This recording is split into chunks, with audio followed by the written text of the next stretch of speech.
cuando estemos estudiando, como estamos estudiando asuntos de la iglesia local, obviamente tiene que ver con temas de la iglesia, ¿verdad? Y son temas también que son doctrinales, es doctrina. Entonces es una enseñanza que deseamos recalcar o recordar a la congregación, algo que ya habíamos estudiado hacía tiempo atrás, hace mucho tiempo, cuando estudiamos distintivos de la asamblea, que vimos algo entre los caballeros. Entonces ya vimos lo importante, hermanos, o lo que es, por qué es tan importante en verdad entender y ser conscientes de lo que significa ser miembros de la iglesia. Y también entender las responsabilidades que tenemos como miembros de la iglesia local. Recuerden que pertenecemos a una iglesia universal, ¿verdad? 1 Corintios capítulo 12, versículo 13. Pero además de eso estamos involucrados en manifestar o mostrar nuestro crecimiento, nuestra fe y nuestros dones, nuestra obediencia y bueno, otros aspectos de nuestra vida como cristianos en una iglesia local, una comunidad, una localidad, son los términos que utiliza la palabra, donde el Señor nos haya llevado, porque realmente tenemos que estar seguros dónde nos tiene el Señor. El Señor, con mucha oración, yo siempre le he dicho a algunos hermanos, en algún aspecto me ha parecido como correcta la frase, decir, bueno, usted está aquí en la comunión de los hermanos con un propósito. Lo que tenemos que entender es cuál es ese propósito, ¿no?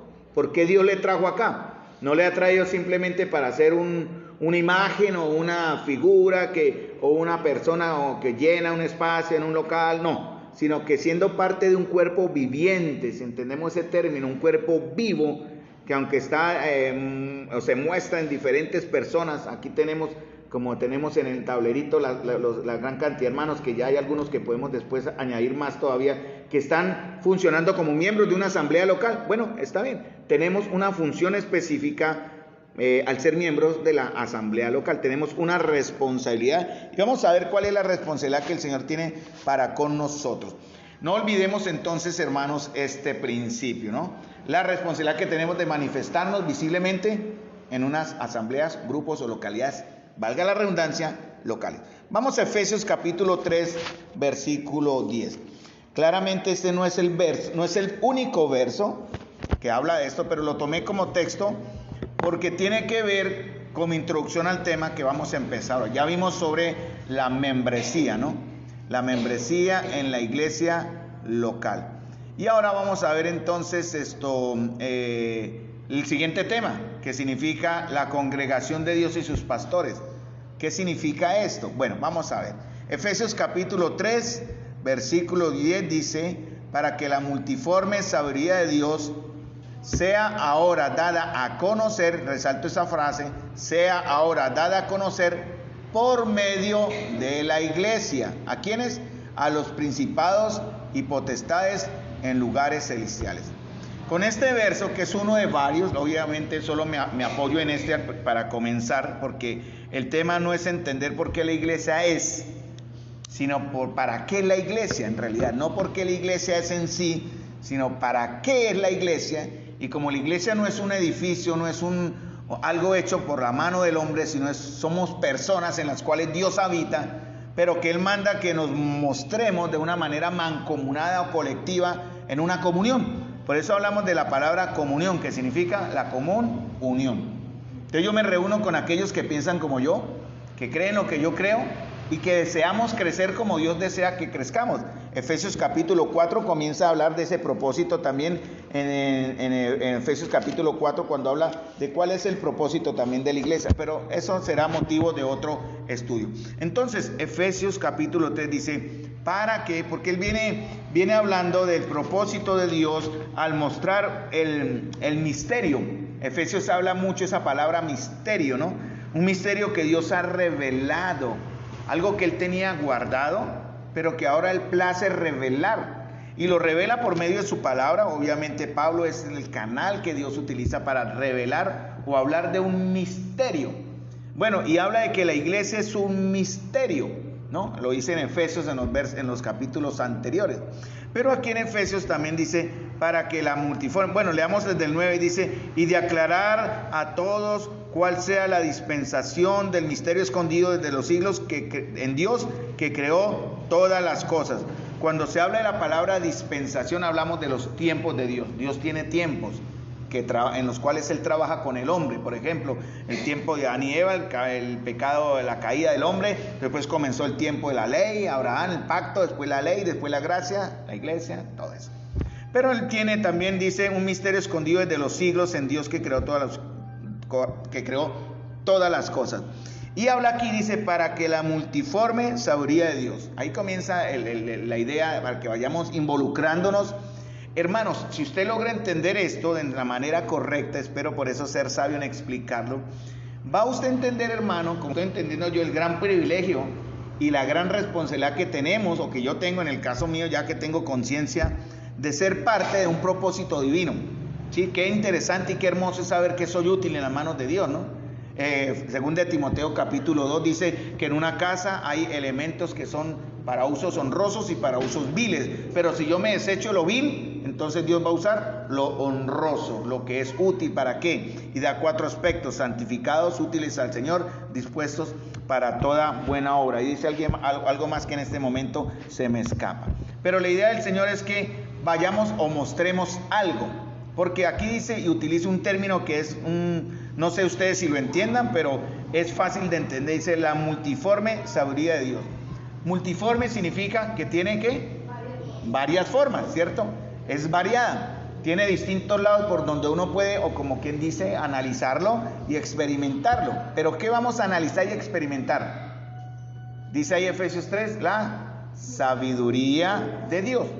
Entonces, ¿cómo podemos experimentar, mostrar o entender la sabiduría de Dios? Esto quiere decir, hermanos, que no es variable, o sea, esta multiforme sabiduría de Dios no varía, no es de muchas formas en cuanto a que Él cambia, porque Él no cambia, ¿cierto? Él es uno, Él es fiel, Él es inmutable. En Él dice Hebreos que no hay mudanza ni sombra de variación, dice en Santiago 1:17. Pero la variedad de la que estamos hablando aquí en Efesios capítulo 3 es quién es Él, quién es Dios, y cómo de diversas formas, maneras o circunstancias Él obra en todas nuestras situaciones personales o de iglesia. O sea, Dios está obrando en cada uno de ustedes de maneras diferentes. De pronto el caso en que Él trabaja en mí no es igual al que puede trabajar en Miguel, o el caso de Miguel no va a ser el mismo en que trabajará en Ingrid, por ejemplo. Él está trabajando en todos nosotros, pero siempre dice la palabra en Filipenses, el que comenzó en vosotros la buena obra, ¿qué? La termina, la perfeccionará, y Él va a usar maneras. Esta mañana hablaba con mi hijo, él está muy enamorado, el peladito, está haciendo un regalo a su novia, lleva como 3 semanas, ¿cierto? Trasnochando, no ha podido encontrar un motor que le haga mover unos elementos, y dice, papá, estoy cansado, me rindo, dice él, me rindo, ya no soy capaz. Entonces le digo, no, hijo, tiene que buscar la manera, ¿verdad? Tiene que buscar la forma en que usted puede dar solución a esto. Y esto quiere decir, hermanos, que el Señor puede estar usando muchas maneras, pero no nos podemos rendir. Mi hijo se rendirá y ella le ha invertido plata a ese regalo que yo creo que no sé cómo recupera, pero Dios no es de los que se rinde, Él no se cansa con nosotros. Si le damos guerra, hermanos, Él va a trabajar en nosotros. Si usted quiere darle guerra a Dios, pues vamos a aprender de la manera difícil, pero si nos dejamos moldear por Él, Él va a mostrar su gloria. Esa es también la idea de lo que dice en 2 de Corintios, ¿no? Para que de gloria en gloria vayamos siendo transformados. Pero eso es con un propósito, hermano. Entonces dice, el apóstol dice que este misterio tenía el efecto de mostrar una sabiduría que es única. Y esto es algo que debe continuar ahora mientras se está formando la iglesia. No es algo que es ya de tajo se realiza, si no sería fácil, ¿no? Pero Dios quiere que seamos parte de un proceso. Nosotros, hermanos, humanamente somos parte de un proceso. Como dije, en algunos va a ser más rápido, en otros más lento. Sí, en unos va a ser exitoso y en otros aparentemente no va a ser exitoso, ¿verdad? Va a haber dolor, hermanos, va a haber caída, pero también va a haber satisfacción, triunfo, llamémoslo así. El gozo de saber que la prueba la soportamos con paciencia. Pero también esto es con un propósito. Todo el Señor tiene un propósito, ¿no? Y aquí nos dice la razón de ese propósito. Es una revelación aquí que Pablo está, ese misterio escondido que se llama ahora iglesia. ¿Es para qué? Dice Efesios capítulo 3, versículo 10, dice. Es una revelación mediante el cual, dice acá que principados y potestades están aprendiendo algo al observar la iglesia. ¿Sí entienden esta frase? Entonces, Efesios, yo por aquí la tengo, vamos a ver si la encuentro en mi nota, yo la anoté en la nueva versión viviente traducción, dice, el propósito de Dios con todo esto fue utilizar a la iglesia para mostrar la amplia variedad de su sabiduría a todos los gobernantes y autoridades invisibles que están en los lugares celestiales. Eso está en la Nueva Traducción Viviente, Efesios capítulo 3, versículo 10. Entonces, ¿qué damos a conocer por medio de la iglesia? O sea, ustedes, hermanos, o nosotros estamos siendo observados, estamos siendo analizados en esa manera. Nosotros somos como decir, como Pablo aquí como que emplea la metáfora de una escuela, ¿no? Donde Dios es el maestro, ¿verdad? El universo es el salón de clases y los ángeles, estos principados y potestades en los lugares celestiales son los estudiantes. Ellos están aprendiendo algo de nosotros. Por eso la iglesia está llena de símbolos. En la doctrina de iglesia, como funcionamos como iglesia, hay muchas figuras que Dios utiliza para enseñar algo a los ángeles. Créanme, así como Efesios capítulo 6 más adelante dice que no tenemos lucha contra carne y sangre, sino contra potestades superiores en las regiones celestes. Buscan dañarnos, buscan afectarnos. El Señor también quiere que ellos vean en nosotros otros aspectos de lo que significa ser salvos. Los ángeles en realidad no conocen, están viendo y conociendo en nosotros lo que significa, por ejemplo, misericordia. Porque si Dios hubiese sido misericordioso con ellos, no condena en realidad a los que se rebelaron, los hubiera sacado adelante. Ellos están viendo en nosotros el efecto de una misericordia. Ellos están aprendiendo en la iglesia lo que significa vivir bajo la gracia. Ellos están viendo en nosotros lo que significa rendirse a Él sin necesidad, porque ellos todo lo conocieron perfecto, puro y santo. Nosotros tenemos que enfrentarnos a los efectos del pecado, hermanos. Nos estamos enfrentando al efecto de un mundo caído. Y más gloria es para el Señor entonces cuando nosotros, los que componemos la iglesia, entramos entonces a obedecerle y a honrarle en nuestras actitudes, en nuestras palabras y en nuestros actos. Entonces los ángeles se ven llevados a admirar esos juicios maravillosos del Señor, misteriosos, y entender sus caminos misteriosos. Ellos van a ver cómo Dios ha triunfado sobre el pecado para su propia gloria. Ellos no conocían lo que era pecado en realidad. Los efectos del pecado, vieron una rebelión, unos ángeles fueron echados en realidad y ahí fueron donde empezaron a entender el efecto del pecado. Ellos ven cómo ha enviado lo mejor del cielo para lo peor de la tierra. ¿Quién fue lo mejor del cielo? Su propio Hijo, entregado para nuestro propio beneficio. Ellos se han dado cuenta o han aprendido cómo ha redimido a sus enemigos a un enorme costo. Nosotros. Bueno, no sé cómo lo vean ustedes, a mí me ha causado mucho temor, ya no, obviamente, antes era entender o tratar de entender, yo como que me bloqueé un poquito en eso, de que soy enemigo de Dios, qué terrible eso, ¿no? Ser catalogado como enemigo de Dios. Sin embargo, ahora, por la gracia de Dios, algo que los ángeles no entienden, ya no somos llamados enemigos, sino que hijos, ¿verdad? Amigos de Dios. Vosotros sois mis amigos si hacéis lo que yo os mando. ¿Quién dijo eso? Jesús. Es interesante que si Jesús dijo, vosotros sois mis amigos, si hacéis lo que yo os mando, significa lo contrario también que si no hacemos lo que Él manda, ¿qué somos? Enemigos. Por eso dice 1 Juan, cualquiera que ama el mundo se constituye en enemigo de Dios. Esas son las normas y en nosotros, hermanos, como hijos de Dios debe ser fácil, fluido, en una nueva naturaleza obedecerle. Hay cambios en nuestra vida, hermanos. Podemos ser testigos. Hablamos ahorita con los hermanos de los cambios que hemos visto en nuestros hijos, en algunos para bien, en otros para mal.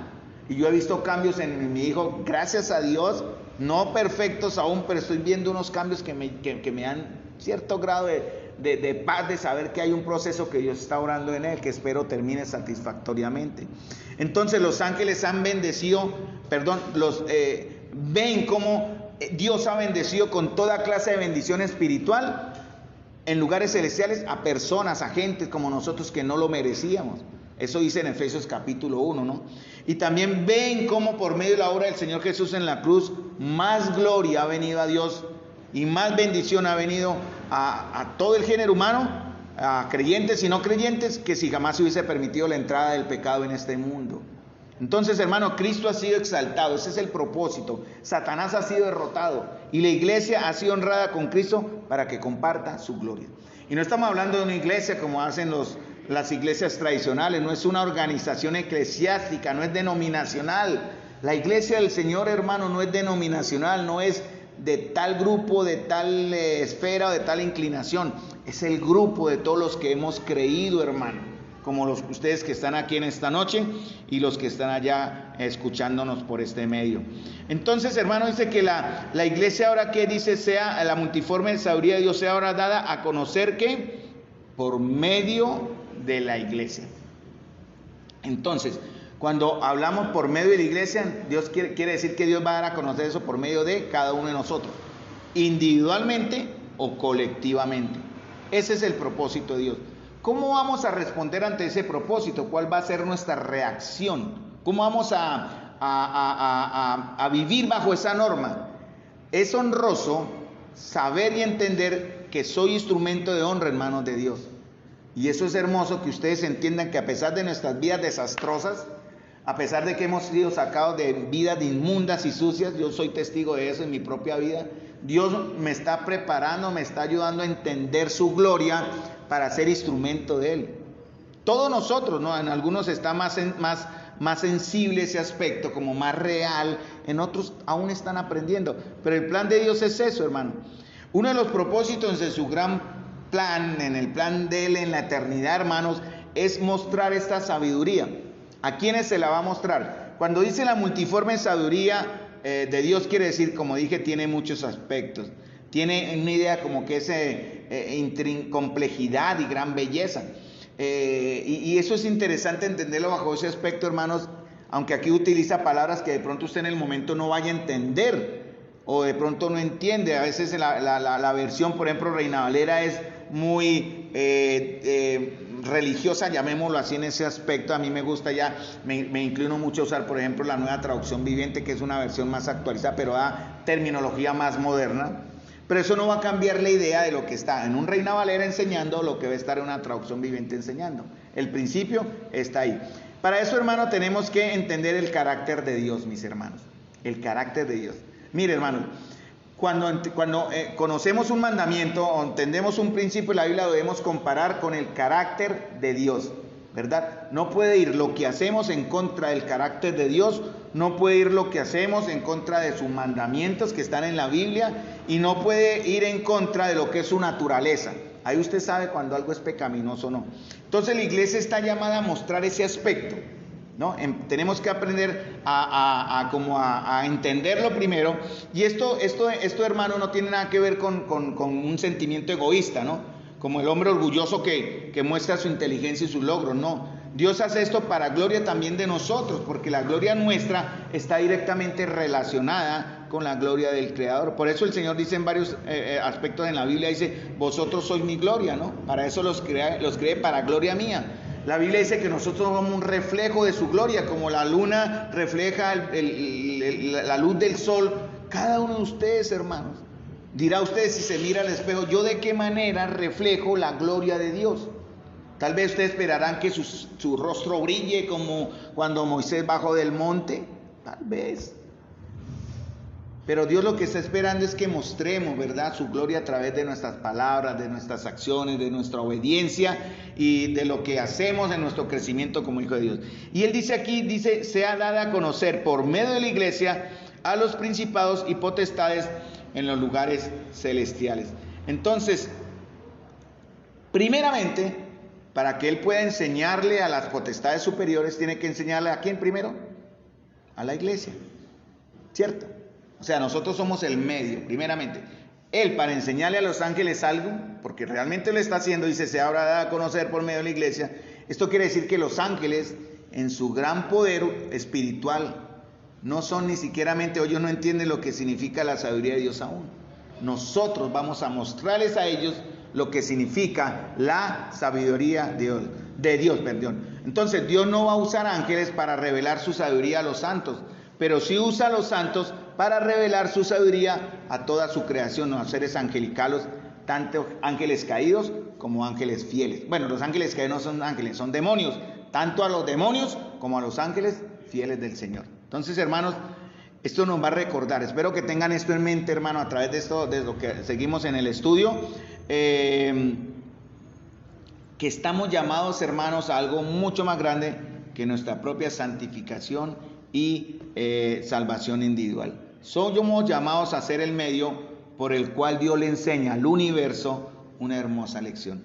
Y esos seres espirituales que nos rodean, que están aquí mirando, no sé si acá, pero realmente la Biblia dice que no tenemos lucha contra carne y sangre, ¿no? Muchos de los aspectos en los cuales luchamos, el primer tratamiento que se da cuando uno tiene consejería con alguien en situaciones es el aspecto espiritual. Es lo primero que se debe solucionar, el aspecto de su relación con Dios, para que después Él vaya obrando en su parte del alma, verá sus emociones, sentimientos, voluntad, y eso va a sanar la parte del cuerpo, porque eso son efectos y todo está perfectamente relacionado. Entonces, ¿ellos qué tienen que aprender de nosotros? ¿Qué tienen que ver? Ellos ven en nosotros nuestra habilidad y ven nuestro pecado. Ven una naturaleza, que fue destruida por sí misma, por el pecado, pero que ha sido hecha a la imagen de Dios. Vamos a ver una serie de figuras, hermanos, porque para entender esto, Dios dejó en su palabra gran variedad de figuras, o sea, algo que representa algo, ¿no? Por ejemplo, alegorías para enseñarnos de su sabiduría. Vamos a ver a través de este estudio una de esas, porque hay varias. Por ejemplo, ¿cómo entendemos entonces la responsabilidad de los creyentes en su relación con la iglesia? El andar de los creyentes como un cuerpo expresado de manera particular por medio de figuras, ¿cierto? Para entender esto, Dios va a usar símbolos en este caso, o figuras, es más bien la palabra correcta. Bíblicamente hay muchas figuras que el Señor usa para enseñar la expresión del cuerpo de Cristo como iglesia local, de ustedes. Por ejemplo, el Señor usa, para enseñar aspectos espirituales, compara a la iglesia como una casa. ¿Sí? El hombre, por ejemplo, el necio edificó su casa sobre la arena, pero el sabio sobre la roca. Esa casa somos nosotros. También dice que somos un edificio, utiliza ese término. También dice que ustedes somos como una roca. También dice que somos una familia. También dice que somos una nación. También dice que somos un cuerpo, que somos luz, que somos candeleros. Todos somos un pueblo, muy bien. Todas esas son figuras de lo que nosotros vamos a enseñarle. Aquí con todas estas 7, 8 expresiones, 1, 2, 3, 4, 5, 6, 7, 8 creo que mencioné, que fue las que tuve en mi mente. Tendremos un estudio para largo tiempo para entender cómo le enseñamos a la iglesia, a estos principados y potestades la multiforme sabiduría de Dios, como sal, como candelero, como cuerpo, como nación, como familia, como edificio. Entonces, ¿son todos estos aspectos de la iglesia universal? Claro que sí, pero las iglesias locales deben mostrar la práctica de manera visible estas realidades espirituales. Por ejemplo, cuando el uso del velo, en 1 Corintios habla de eso, el uso del velo es por causa de los ángeles. Ahí está una respuesta. Entonces el velo no es porque imposición del hombre, ¿no? No es el dogmatismo musulmán que como en las mujeres allá que son inferiores y a la que encuentran con medio destapadito algo la pueden matar. En Irán ahorita hay protestas ya graves de hace un mes porque mataron a una niña que no se colocó correctamente el velo, la yihad que llaman, y la mataron. Terrible, ¿no? ¿Qué tal quisiéramos eso en la iglesia? Obviamente nunca, es una ilustración burda, pero ojalá eso nunca pasará, porque el cambio que el Señor entrega en nuestras vidas se manifiesta de manera visible, pero también voluntaria, hermanos, voluntariamente. Entonces, los temas de la iglesia no deben ser vistos siempre de una manera mística, filosófica, alejada de realidades, sino tienen que ser actual, humanas y reales. Entonces, hermanos, 1 Corintios 12, 27, ¿qué dice? Un hermano que también me pueda leer, si quiere abrir el micrófono, yo ya lo tengo acá, si lo tienen, a ver, uno de los que está aquí presentes. Una de las figuras que utiliza el Señor hablando de la iglesia. Aquí seguimos el siguiente punto. ¿Lo tienen? 1 Corintios 12, 27, lee en voz alta, pero ¿Nelson lo tiene? Sí, léelo, hermanito, tranquilo. Vosotros pues sois el cuerpo de Cristo y miembros cada uno en particular. Muy bien, entonces una figura que el Señor usa acá para empezar a entrar más en el tema. Vosotros, y recuerde que le está hablando a una iglesia que era disfuncional. ¿Cuántos de ustedes, yo viví en un hogar disfuncional? ¿Saben lo que significa disfuncional? ¿Alguno tiene la idea de lo que significa? No funcionen correctamente en nada. Yo nací en un hogar así, en un hogar disfuncional. Gracias a Dios el Señor llegó y organizó más ese hogar, pero aún sigue siendo disfuncional en muchos aspectos, porque estamos aprendiendo. Tal vez alguno de ustedes ha vivido en hogares disfuncionales, O usted en este momento tiene una relación disfuncional. De pronto con mi gorda tengo una relación disfuncional, lo cual no es verdad. O de pronto con mi hermano tengo una relación disfuncional. O de pronto entre padres e hijos hay relaciones disfuncionales, ¿verdad? Entonces dice, vosotros, la iglesia de Corinto era una iglesia terrible, carnal, niños, peleaban por todo, ¿verdad? Tenían la bendición de los dones del Señor, pero no vivían de acuerdo a esos dones, sino se agarraban. Es más, los hermanos esperaban el fin de semana para irse a demandar. Si tuve un problema con alguien, ya iban el viernes ante el juez. Vea, pongo un denuncio contra este señor. Pero hermano, ¿qué le pasa? No, es que usted... Así eran de niños. Sin embargo, Dios los llama santificados y santos, llamados a ser santos. Y era una iglesia que tenía en realidad un propósito también y nos está enseñando. Vosotros pues sois el cuerpo de Cristo, pero también da otra palabrita y miembros, cada uno en particular. Pablo estaba hablando a los corintios específicamente. Podemos cambiar esta frase, dice... Vosotros, o más bien, iglesia en Santa María, todos ustedes en conjunto son el cuerpo de Cristo y cada uno de ustedes es parte de ese cuerpo. Entonces llama a dos responsabilidades, llama la atención a dos cosas: que somos colectivamente parte del cuerpo del Señor, como iglesia local acá, como localidad local suena, pero suena. Y también la otra responsabilidad es que somos individualmente daremos cuenta al Señor. Entonces, ¿cómo se hace visible el cuerpo de Cristo? ¿Cómo es visible el cuerpo del Señor? A través de la iglesia, de los miembros de la iglesia, ¿no? Entonces, la gente va a ver, no solamente la gente, sino los ángeles, principados y potestades. Ellos van a estar viendo realmente qué es la iglesia, por qué el Señor dejó la iglesia, para qué funciona la iglesia. Y cuando uso el término iglesia, ustedes me comprenden, ¿no? La totalidad de los que la conformamos. Nosotros aquí, individualmente. Caen ustedes, hermanos míos, vea. Es valiosísimo, hermano. Si Dios pesara a cada uno de ustedes lo que pesa en oro, los más gorditos tenían los más beneficiados, los más flaquitos, pero aquí todos somos iguales, ¿no, hermano? Entonces el Señor nos tiene a nosotros como algo valioso, especial. Quiero que entiendan eso. Por lo menos aquí en mi congregación, en mi asamblea local, ese es el enfoque bíblico. Cada uno de ustedes es preciosísimo. Por eso la Biblia habla de muchos aspectos de que aquel por el cual Cristo murió debo amarlo, cuidarlo, sostenerlo, ¿verdad? Sostenerlo, como hago yo, sostenerlo, ¿no? Que no caiga, o soportarlo cuando es niño. Hay que ayudarlo y ayudarnos los unos a los otros. Entonces, hablaremos ahora de una figura del Antiguo Testamento que se muestra en el Nuevo Testamento, porque todo lo que está en el Antiguo Testamento, su cumplimiento está en el Nuevo. Ustedes verán qué aburrido es leer el Antiguo Testamento. Algunos de ustedes han leído el libro de Crónicas cuando empieza toda esa genealogía. ¿Saben cómo aprendí más esto? Leyendo el libro de las jornadas del hermano Gino, ¿no? Esas 42 jornadas, nombres tan raros, Rama, Simna, nombres que para mí no significan nada, pero estudien, hermanos, y se van a dar cuenta que ellos tienen un propósito y un cumplimiento. Hablan del inicio de la vida cristiana para terminar al final en la tierra prometida. Es un buen libro, se los aconsejo que lo lean. Y es muy hermoso entenderlo a través de la escritura, no porque lo escribió un varón como el Gino, así como cuando el hermano Carlos Lehmann compartía con nosotros sus devocionales y nos dejaba sus libros, y aquí teníamos los devocionales como una forma de crecer en la fe en este aspecto. Eso no tiene nada que ver, sino que ellos nos llevan a entender más al Señor, ¿sí? Nos llevan a comprender más quién es Cristo. Entonces, vamos a hablar de una figura del Antiguo Testamento que se muestra en el Nuevo Testamento para mostrar la relación de Dios con su pueblo, y este debe ahora mostrarse de una manera local, ¿sí? Y es la figura de Cristo como un pastor y la iglesia como un rebaño.